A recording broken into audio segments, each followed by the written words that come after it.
2024-এর euro আমি মোটামুটি top সব দলের খেলায় দেখলাম। England, Spain, Germany, France, Portugal সবার ম্যাচ দেখলাম। আমার আসলে খুব একটা যে দাপট দেখানো দল আমার আসলে চোখে পড়ে না, একমাত্র জার্মানি ছাড়া। আমার মনে হচ্ছে যে আসলে এই বছরের ইউরোটা আসলে জার্মানি জিততে চলেছে। অপরদিকে যদি দেখেন স্পেন ইতালির সাথে ওইভাবে করে আসলে ডোমিনেট করলেও গোল করতে পারে নাই, আত্মঘাতী গোলে জিতছে। পর্তুগালও আসলে খুব ডোমিনেটলি জিততে পারে নাই। ইংল্যান্ডের কথা কি বলবো, ইংল্যান্ডের কোচ সাউথগেট তার এত চমৎকার একটা জেনারেশনের ফুটবল টিম নিয়ে সে বারবার যেটা করতেছে সেটা এক কথা আসলে হরিফিক। একটা কোচের কাছ থেকে এটা কিন্তু আশা করা যায় না। যেটা ইংল্যান্ডের কোচ করে যাচ্ছে তার টিমে কি নাই, তার টিমে টপ লেভেলের ফুটবলার রয়েছে থাকার পরেও সে কিন্তু তার টিমের রেজাল্টটা বের করে নিয়ে আসতে পারতেছে না। অ্যাট দ্য সেম টাইম ফ্রান্সের ক্ষেত্রে বলবো, ফ্রান্স বিশ্বকাপের ফাইনালিস্ট, তারপর থেকে কিন্তু ফ্রান্সের পারফরমেন্সটা পড়তি আপ না পড়তি। গতকালকে নেদারল্যান্ডের সাথে তার ম্যাচটা দেখলাম, এর আগে তারা খেলছে খুব একটা যে আসলে ডোমিনেট করে মাঠে খেলতেছে এটা কিন্তু আসলে দেখা যাচ্ছে না মাঠের ভিতরে। এমবাপ্পে ছিল না, বাট তার আগে মেসি এমবাপ্পে ছিল। গ্রিজম্যান প্রচুর গোল মিস করতেছে, আর রাবিও, আন্তোনিও, আপনার হচ্ছে এনগোলো কন্তে ছাড়া খুব একটা যে পারফরমেন্সের ধার আছে আমি এটা খুঁজে পাচ্ছি না। তবে জার্মানির কথা বলতে হবে, জার্মানি এক কথা দুর্দান্ত খেলতেছে নাগেলসম্যানের অধীনে। তাদের ঘরের মাঠে যেহেতু ইউরোটা হচ্ছে, আপনি যদি আমার কাছে বলেন যে আসলে এই ইউরোতে পরিষ্কার ফেভারিট কারা এবং চ্যাম্পিয়ন হবে কারা, আমি বলবো ভাই জার্মানি আসলে পরিষ্কার ফেভারিট এবং তারাই চ্যাম্পিয়ন হবে। আদারওয়াইজ অন্য কোনো দলকে আমি ফেভারিট মানলেও চ্যাম্পিয়ন হিসেবে আসলে দেখতে পারতেছি না। কারণ স্পেনের খেলাটা ওই তিকি টাকা, ওই যে আসলে গোলের সামনে যে টুকবুক টুকবুক করা, মানে গোল করতে হবে, ফুটবল হচ্ছে গোলের খেলা। আর ইতালিকে নিয়ে যদি বলি, ইতালি হচ্ছে ডিফেন্ডিং চ্যাম্পিয়ন।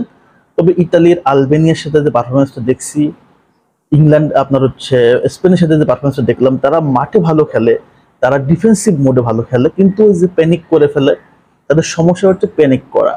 তো যার কারণে তারা কিন্তু দুইবার বিশ্বকাপে চান্স পায় নাই, এটা তাদের আসলে মাথায় রাখতে হবে।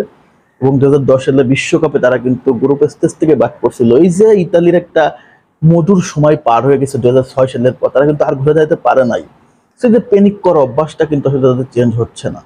এই মুহূর্তে ইউরোতে আসলে ভালো ভালো ম্যাচ হচ্ছে, প্রত্যেকটা দিনে খুব টাফ টাফ ম্যাচ হচ্ছে, কিন্তু আসলে বড় দলগুলোর কাছ থেকে যে প্রত্যাশা ছিল, বিশেষ করে ফ্রান্সের কাছ থেকে, স্পেনের কাছ থেকে, ইতালির কাছ থেকে, ইংল্যান্ডের কাছ থেকে বিশেষ করে, ওইভাবে করে আসলে কোনো রেজাল্ট পাচ্ছি না। তবে একটা দলকে স্কিপ করে গেছে, সেটা হচ্ছে Netherland. Netherland under under dog থাকে সব সময়, প্রত্যেকটা টুর্নামেন্টে আন্ডার ডগ থাকে এবং তারা ভালো খেলে, শেষ সময় তারা ভালো খেলে। এবং তাদের টিমটা কিন্তু চমৎকার, তাদের ডিফেন্স, আক্রমণ, মিডফিল্ড, এক কথায় যদি দেখেন একটা মানে প্যাকেজ টিম তাদের আছে। কিন্তু তাদের কোচ হচ্ছে আসলে রোনাল্ড কোম্যান, সে হচ্ছে ফুটবলার হিসেবে ভালো ছিল, কোচ হিসেবে আসলে মোটেও ভালো না। যার কারণে এত চমৎকার টিম থেকেও সে রেজাল্ট বের করে নিয়ে আসতে পারে না। যে টিমে আপনার গ্যাকপোর মতো আসলে স্ট্রাইকার থাকে, যে টিমে মেম্ফিস ডিপাই থাকে, যে টিমে ভিনালডম থাকে, যে টিমে হচ্ছে ভার্জিল ভ্যান ডাইক থাকে, যে টিমে টিমে ডিলিট থাকে, তাদের মতো একটা দলকে কিভাবে আসলে টপ লেভেলে নিতে পারে না, সেটা হচ্ছে আপনার আমার ভাবনার ব্যাপার। তো আমার মনে হচ্ছে এবার নাগেলসম্যান জার্মানিকে একটা একটা চমৎকার জায়গায় নিয়ে যাবে, এবং জার্মানির যে আসলে অতীতে ফেলে আসা 2014 সালে যে স্মৃতিটা, এরপর থেকে তারা খুব একটা যে আসলে ঘুরে দাঁড়াতে পারছে আমরা বলতে পারবো না। প্রত্যেকটা বিশ্বকাপে তারা প্রথম গ্রুপ স্টেজ থেকে বাদ পড়তেছে। জার্মানির সময় সোনালী স্মৃতিতে আসলে চলে গেছে। এবং এইবার ইউরোটা যদি তারা ঘরের মাঠে রাখতে পারে, তাহলে জার্মানি আশা করতে পারে যে আসলে তাদের মনে হয় সোনালী দিনগুলো আবার ফেরত আসতেছে।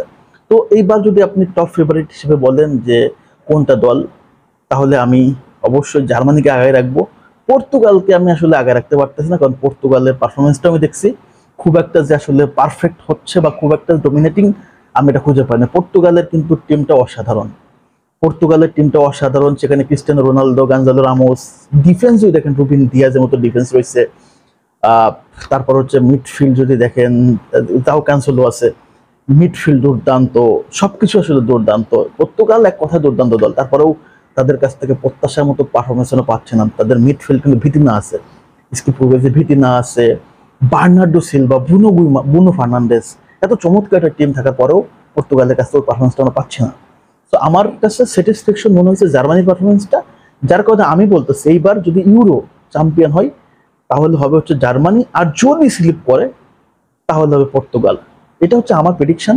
আপনার প্রেডিকশনটা কি এই ইউরোতে? অবশ্যই কমেন্টস করে জানিয়ে দেবেন। সবাইকে ধন্যবাদ জানাচ্ছি। আল্লাহ হাফেজ।